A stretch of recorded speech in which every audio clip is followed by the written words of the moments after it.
Welcome to the Festival of Entrepreneurs, recorded live at the NEC in Birmingham. Over the next few minutes, you'll hear from some of the most incredible founders, investors, and business leaders who joined us this year. I'd like to just take you back to when I was 4 years old. I remember to this day my father lifting me onto his shoulders, and we looked over the wall at the big house and watched a helicopter land one Sunday in Huddersfield in West Yorkshire, where I was born. And I remember saying, "Dad, I want one of those." And he said, "Well, don't be in the civil service earning a pittance like me. You need to run your own business." That was my motivation. I found out a few years later it was Lord Hanson, the famous industrialist, flying in to have Sunday lunch with his parents, who lived in that big house at the end of the cul-de-sac. But let me take you to my step number one, copy and pivot. Think back to school. We're taught that copying homework is bad. I will convince you that copying in business, pivoting, testing, proving out your model is exactly the right thing to do. And let me then take you back to when I was 12 years old. I think most kids of my age were making Airfix kits.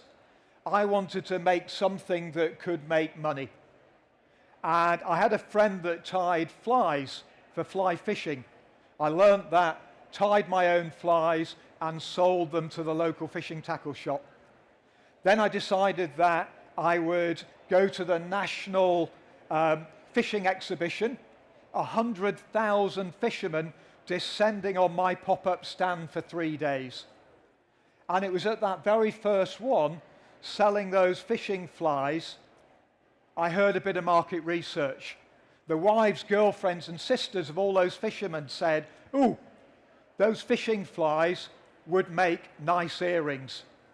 So it was off with the end of the hook, on with kidney wires, and I thought, I'm going to call these danglers. Somebody said, "Richard, you can't possibly call those earrings danglers. It infers something unseemly and organic. And I recommend that you call them hookers." So with my £100 marketing budget, enough to put out a press release to every radio station, every TV channel, every newspaper in the UK, hookers set to hit UK high streets. And literally, it became a self-fulfilling craze. Teenage girls rushing out to buy hookers' earrings at their local hair salon, cards of 25 pairs, targeting them when they'd had their hair done. It did really well, sold tens of thousands of pairs of these earrings for about 9 months, and then over. The craze was ended. This was not going to be the business to buy me my helicopter. So I thought I'd better go and do an economics degree at York University. Don't tell my lecturers there, but I think I learnt more from being a member of the Student Industrial Society and going around different businesses. The Buxted Chicken Factory, going down a coal mine in Selby, and the one I don't remember much about, the Sam Smith's Brewery Tour. But joking aside, it piqued my interest in different operating models. Got to the end of university and still haven't found the big business idea. So I joined Procter & Gamble in Newcastle in marketing, brand assistant on Fairy Liquid. That's why my hands are still so soft today. It was like a ready-made peer group. 12 of us, all new to Newcastle, all working on different brands, learning on the job during the day, socializing in the evenings, and it was a ready-made peer group. And you know what? I look back at my entrepreneurial career and think it was really lonely. I missed that, and I wish I'd had a group of other chief execs, founders, and we could have learned from each other. I wanted to keep my entrepreneurial hand in, and so started buying properties in Newcastle, refurbishing them, letting them by the individual room to young professionals, £40 a week, and we probably got about 10 houses And do you know what the biggest problem was? Always on a Friday evening, the phone would go and it was one of the tenants saying, we've got water pouring out of a radiator, or we've got a blocked drain in the backyard, or the boiler's broken down. We could not get a Geordie plumber for love nor money in Newcastle on a Friday night. They're all out drinking. So my business partner and I said, that's the big idea. An emergency plumbing service. We're going to call it A1 Fast Fix to get at the front of the Yellow Pages sections for plumbing and for heating. We put in our life savings, £50,000 at the time. And literally, we saw that money go down the drain in the space of only 6 months. The business model didn't work. We'd hired 2 Geordie plumbers to do the work, but the issue is people only have a plumbing emergency every 5 years, so there was no repeat business, and so the economics didn't work. There was a knock on the door, December 1992. Bailiffs, Customs and Excise, we're here to take away your office furniture and your computers. We'd run out of money, we hadn't paid our VAT bill. We were determined to keep the business going, so we borrowed money from family and friends. We agreed a repayment plan with Customs and Excise so they wouldn't take away our computers and office furniture, and thought, step number 2, get an investor. But not when your back's up against the wall and you've run out of money and you're desperate. We thought, isn't there a good link between water utilities and a plumbing service? This was back in the 90s. All of the bigger utilities were being privatized and were looking for extra sources of income. So we went round 15 of them and said, we've got this fantastic plumbing business in Newcastle upon Tyne, and would you like to invest? They all said no, with one small exception. A little water company just north of here in Walsall called South Staffs Water. They said, we'll put in £500,000, but we want 52% of the business. I would never recommend that. By all means, sell a minority shareholding to somebody that can help you to grow the business, but ideally, don't give away the majority. But we had no option. We were desperate. April 93, £500,000 in the business bank account. It was a relief. So I said, right, let's go for it. And we can grow this emergency plumbing business to profitability through economies of scale just by making it bigger. And guess what? As it got bigger, the losses went from £10,000 a month to £50,000 losses a month. It was still fundamentally the same business model, which was not the right model. So after a year, we were back in the same position, down to the last £10,000. Now far worse. There were 23 staff in the business, all knowing that they're about to be made redundant.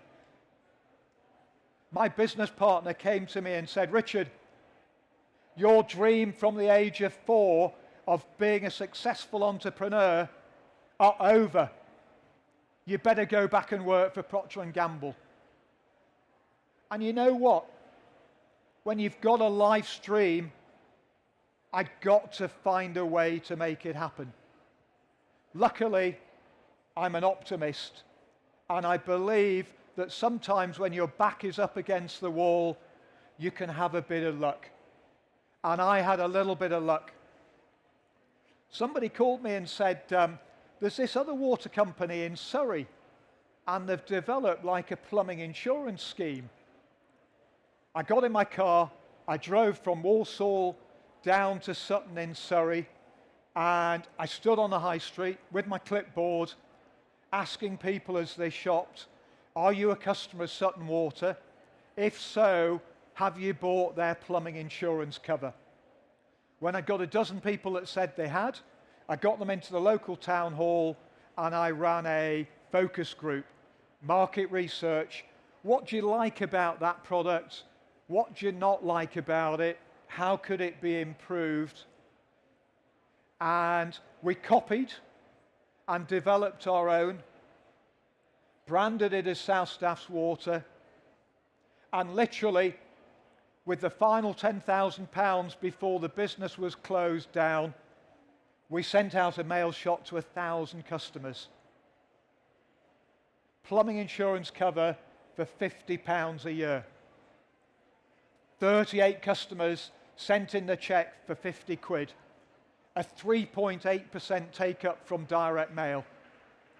I remember getting on my office desk in front of those 23 people that were about to be made redundant and said, yes, we've made it.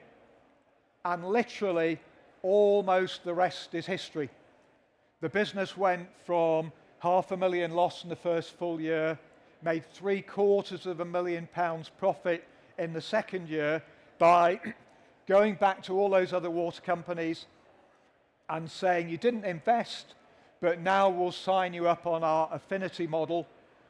We'll use your customer base, we'll use your brand name, and we will offer plumbing insurance cover to your customers.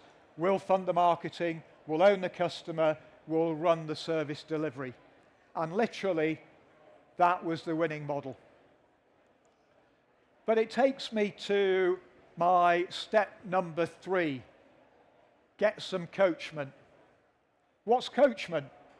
It's 3 things that you need as an entrepreneur. A professional paid business coach. A mentor that's got the grey hair and experience and has made the mistakes and can give you some relevant advice. And thirdly, a peer group like I didn't have of 9 or 10 other entrepreneurs, and you can learn from each other as you meet regularly. I know the benefits of having a good coach. I'm a Newcastle United supporter. Any Newcastle fans in the audience? One? Everybody else Aston Villa? Or we know about having a great coach in Eddie Howe. Got us into the Champions League last year for this season, and our first trophy in 70 years. So I wanted my mentor equivalent of Eddie Howe. And this was when HomeServe had been in America for 7 years, and we were struggling.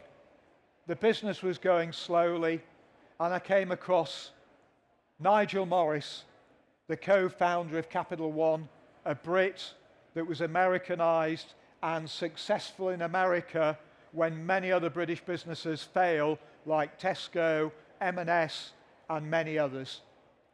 I thought, he's the guy that can help me to make it big with HomeServe and conquer America. I emailed him, no response. Direct mail letter, no response. DHL, urgent and important, and still he didn't reply.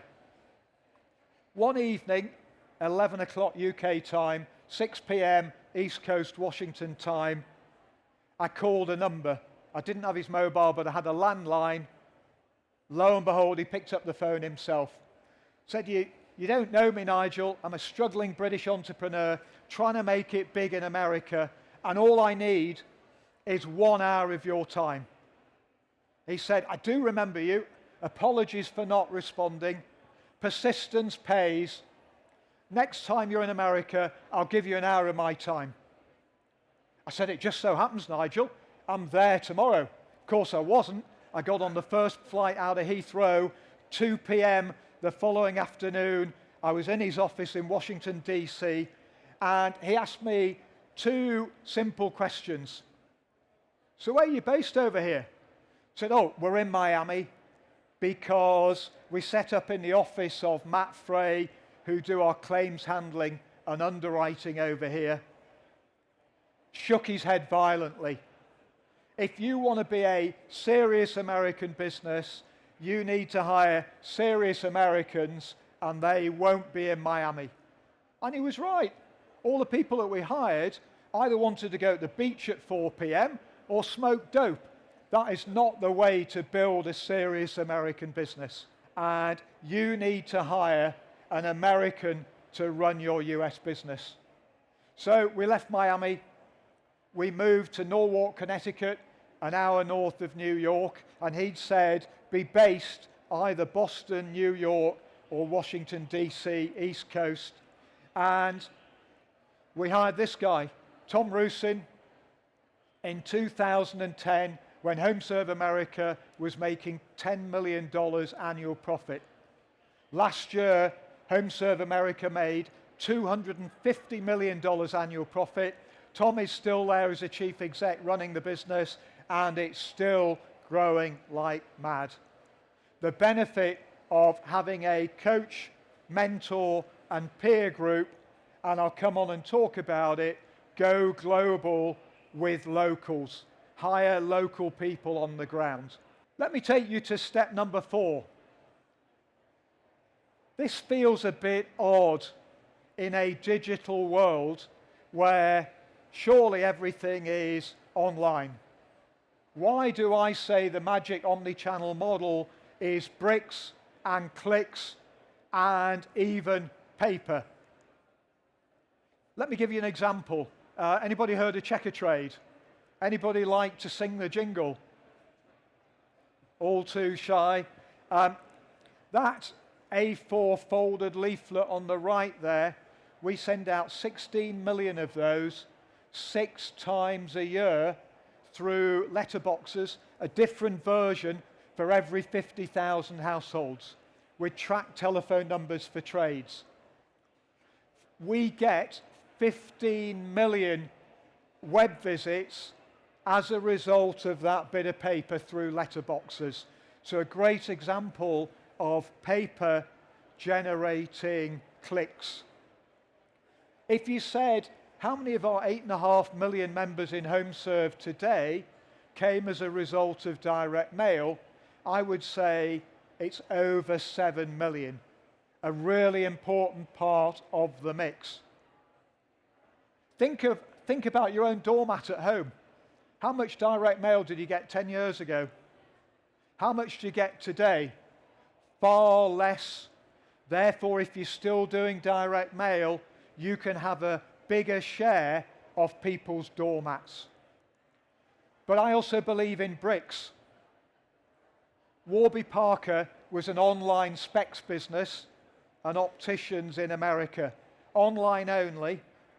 They decided to test a pop-up store in New York. They worried the store would cannibalize their online business in the New York zip codes. And guess what happened? The clicks went up, and more importantly, the overall conversion of all of their clicks to a sale went from 3 to 6%. Why? Because they put a picture of the store on the website. They were no longer online only, fly by night. They had the credibility of the store, and that helped the overall conversion. So a really important part of the model. Think about how bricks and paper could apply to your business when the new junk mail today is our email inboxes, and the cost of Google clicks SEM is becoming more and more expensive, and AI summaries are decimating free traffic through SEO. Let me take you to the hardest step for us entrepreneurs. Hire our replacement. Let me take you back to a younger self.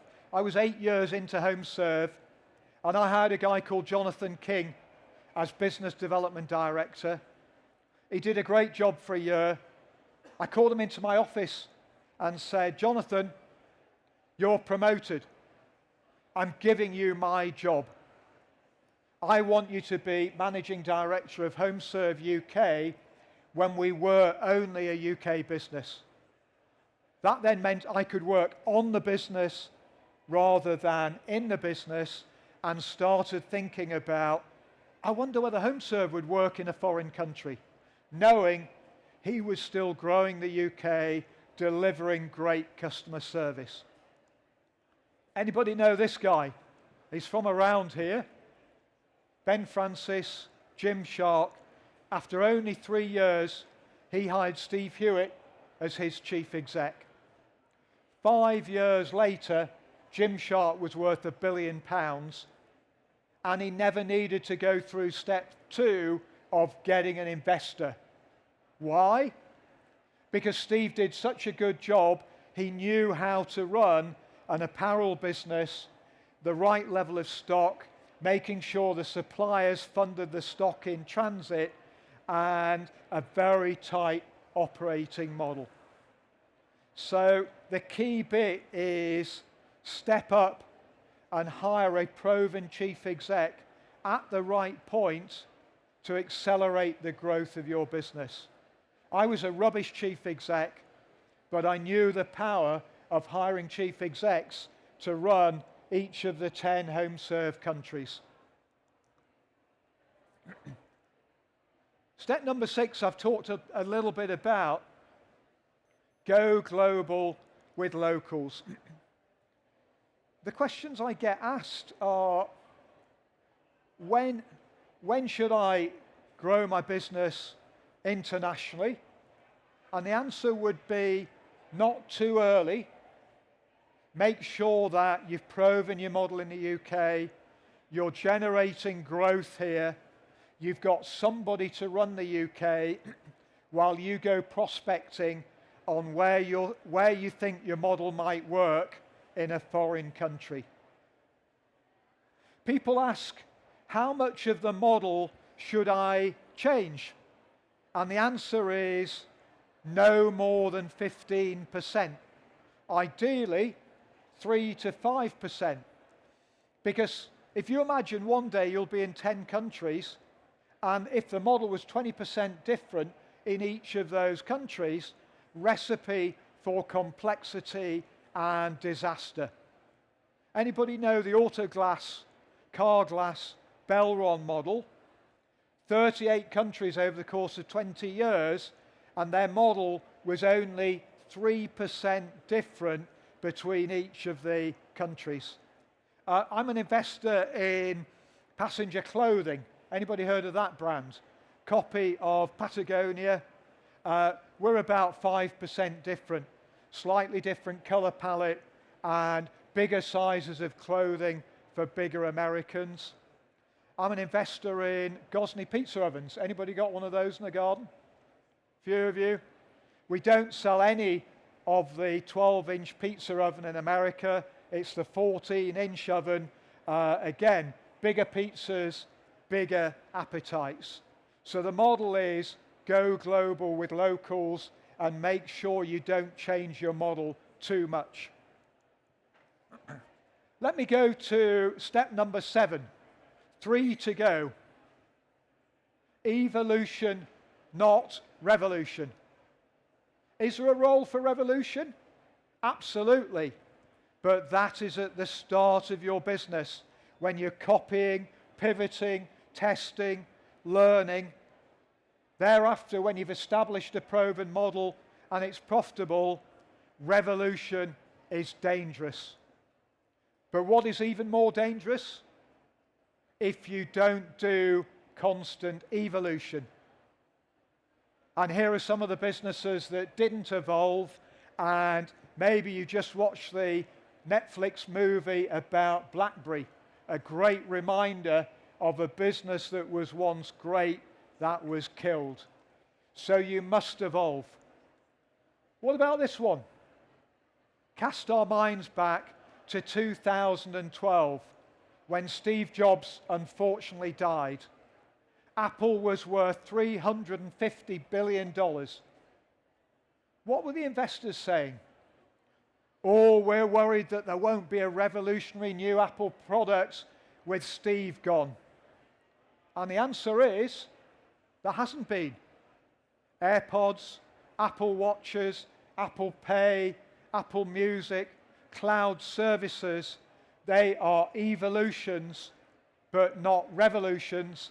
And today, Apple is worth $3 trillion. So the message is, keep evolving, but also think and occasionally devolve.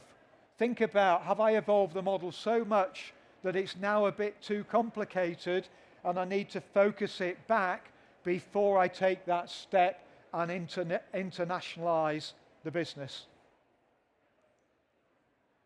The evolution that we did in HomeServe was copying a business model called Home Advisor, an online platform for tradespeople that made it big in America.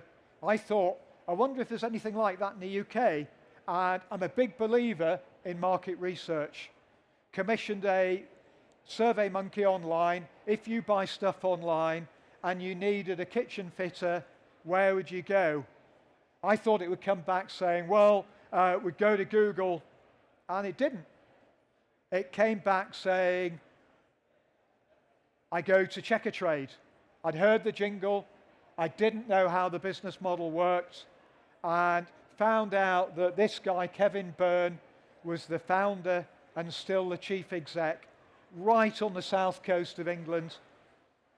Went down to see him and said, really like your model. He said, well done on HomeServe. And he said, I can't tell you much more other than I'm selling my business next week. And I thought, oh dear, he wouldn't tell me who to. I found out within 24 hours, Home Advisor, the US business, Interactive Corporation that had been successful with Match.com and Expedia, and thought, I don't want them buying Checkatrade. Maybe one day they would evolve and challenge HomeServe. So I went back to him a few days later and said, don't sell to those horrible Americans. I don't mean it. If we've got any Americans in the audience, sell to a fellow British entrepreneur. We bought the business, and that is taken us longer, but is now a key part of the overall HomeServe model. So evolution, not revolution. Let me ask for a show of hands. Who has a to-do list? Almost everybody. Fantastic. Because business is about getting stuff done. Who has a not to-do list? Hopefully only because you've read my book. It is more important to have a not to-do list than a to-do list. Let me take you back to 2003, which is when I read the second best business book ever, after my own, Good to Great by Jim Collins. Anybody read it? Well worth a read. And I tried to make HomeServe great, and we followed some of Jim's principles. Half of my 9 steps are 6 of his 12 principles. We got to 2019, and I spent a bit of time putting together an email saying, please, Jim, could you be my mentor for the day? Because HomeServe is good, and we're on the cusp of becoming great. I didn't need to chase him. A day later, he sent me an email back with a voice tag attached. And he said, hi Richard, Jim here, well done on HomeServe. I can't give you a whole day of my time one-to-one. I'm normally busy lecturing in football stadiums of 10,000 people.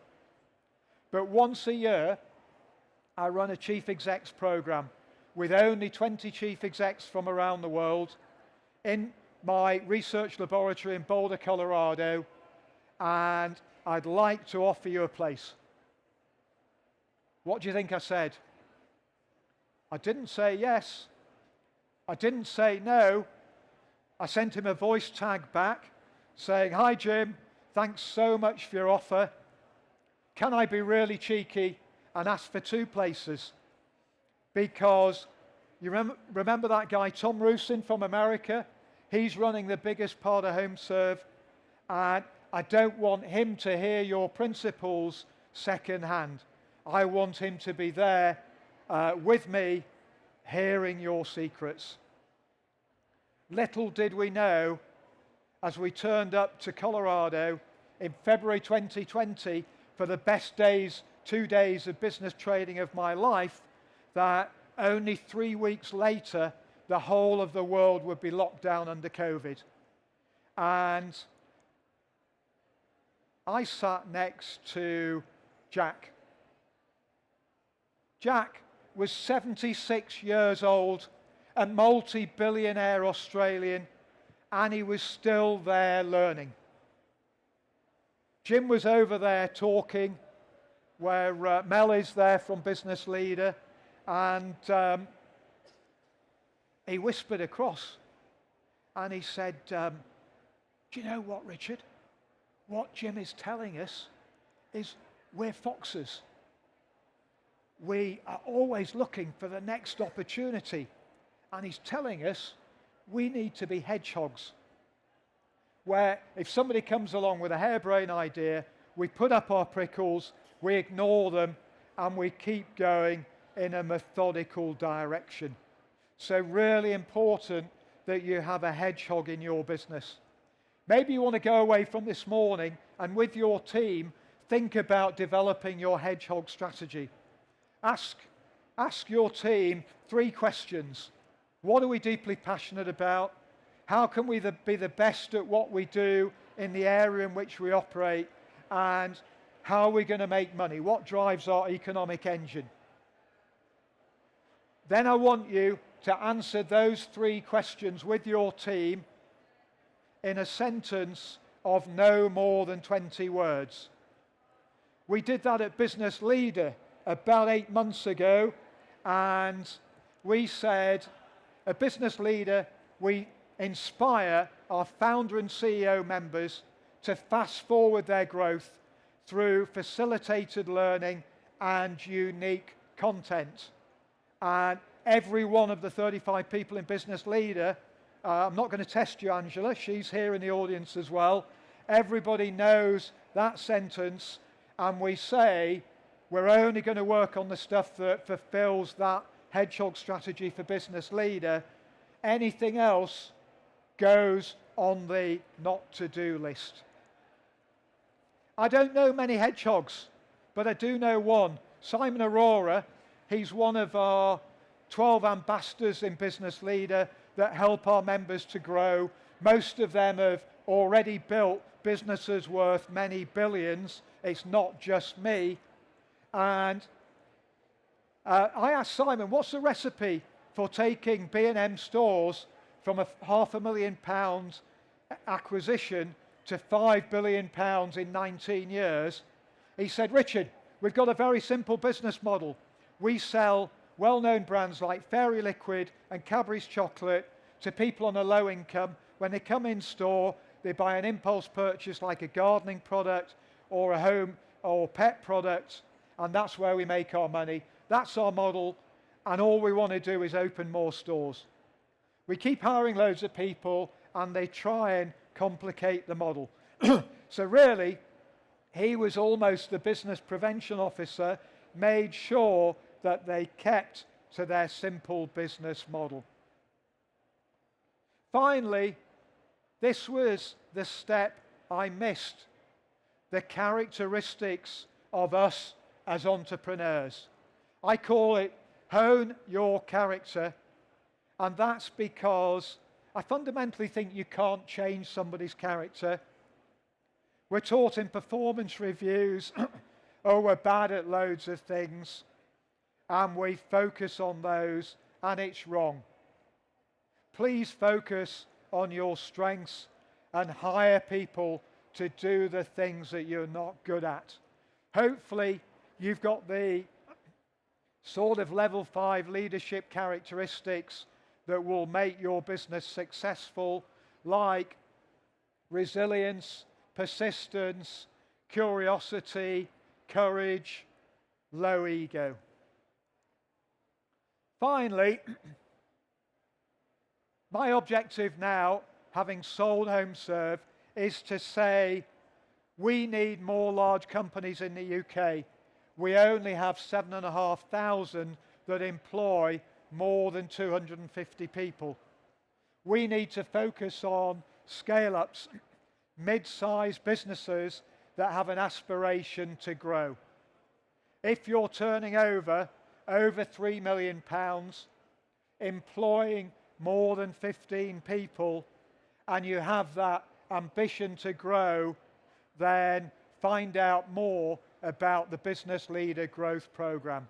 We will help you to go from medium size to large through forming a peer group with 9 other founders and CEOs, organizing masterclasses, visits to other businesses, an annual conference, but fundamentally one-to-one coaching and a growth program that follows my 9 steps. If you want to hear any more about that, then Angela, please stand up, and Mel, they'll be here when we finish right now, and can tell you a bit more about Business Leader, or go to the website. So that's my journey. Please don't make as many mistakes as I did, and if you follow those 9 steps, you will become a large business. Hopefully, some of you could go on and become billion-pound businesses. Thank you very much. Thanks for watching this special episode from the Festival of Entrepreneurs. Our mission is simple: to help founders and business owners grow faster, think bigger, and take action. And if you were part of the event, thank you for joining us and being part of the community. And if you missed it, don't worry. We'll be back with even more ideas, inspiration, and opportunities to help you take your business to the next level. You can find out more and register for future events at festivalofentrepreneurs.co.uk.